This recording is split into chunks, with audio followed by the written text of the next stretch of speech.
ரொம்ப எனக்கு லைஃபோட ரொம்ப நெருக்கமாக கொண்டு வந்தது வந்து அட்டைக்கத்தி தான். அப்போ அட்டைக்கத்திக்குள்ளே இருக்கிற உணவு அரசியல், மாட்டுக்கறியை பற்றி ஒரு 100 ஆண்டு கால சினிமா வாழ்க்கையில் மாட்டுக்கறியை பற்றியான ஒரு டைலாக்கோ இல்லை ஒரு வாழ்வியலோடு யதார்த்தமாக அது ஒரு சாம்பாரை போல் ஒரு ரசத்தை போல் எந்த ஒரு முகசுளிப்பும் இல்லாமல் தன்னுடைய வாழ்க்கையோட ரொம்ப சாதாரணமாக சொல்கிறது வந்து அதில் வந்து காட்சிப்படுத்தியிருந்தார். அது ரொம்ப முக்கியம்னு நினைக்கிறேன்ல. ஆமாம், புரட்சியின் வெளிப்பாடாக இருக்கலாம், ஆனால் அது சாதாரணமான ஒன்று தான். ஆமாம், அது சாதாரண ஒரு ஒன்று தான். எனக்கு வந்து நான் பிறந்ததுலேருந்து நான் வந்து மாட்டுக்கறி தான் சாப்பிட்றேன். எனக்கு வந்து ஆட்டுக்கறின்றது தான் எனக்கு அந்நியம்.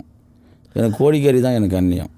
கோழி கூட ஓகே, ஆனால் வந்து ஆட்டுக்கறின்றது வந்து எனக்கு இது வரைக்கும் நாங்கள் காசு கொடுத்து எடுத்ததே கிடையாது. எங்கள் கோயில் திருவிழாக்களில் வந்து ஆடு பலியிடும்போது கிடைக்கிற ஒரு ஆடு, ஒரு பங்காளியெல்லாம் ஒரு ஆடு வாங்குவாங்க. அதை வெட்டுறதுல அதுக்கு 6 கிலோ 1 கிலோ வந்து பங்கு வரும்.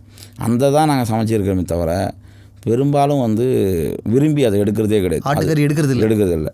அப்போது என்னுடைய உணவை வந்து இங்கே சொல்கிறதுக்கு வந்து ஒரு தயக்கம் இருக்குது எல்லாருக்கும். அப்போது 100 வருஷ சினிமாவில் புனிதப்படுத்தி அதை வந்து இது பண்ணியிருந்தாங்க. இப்போ அதெல்லாம் வந்து உடைச்சி எனக்கு வந்து ரொம்ப ஆச்சரியமாக இருந்தது. அந்த ட்ரம் செட் அடிக்கிறதா இருக்குன்னு சொல்லி ஒரு சாவு இது வரைக்கும் இருக்கிற சாவுகள்லேருந்து ரொம்ப நெருக்கமாக இருந்தது. அப்போ அட்டைக்கத்தி வந்து என்னுடைய ரோல் மாடல் ஒரு படம்.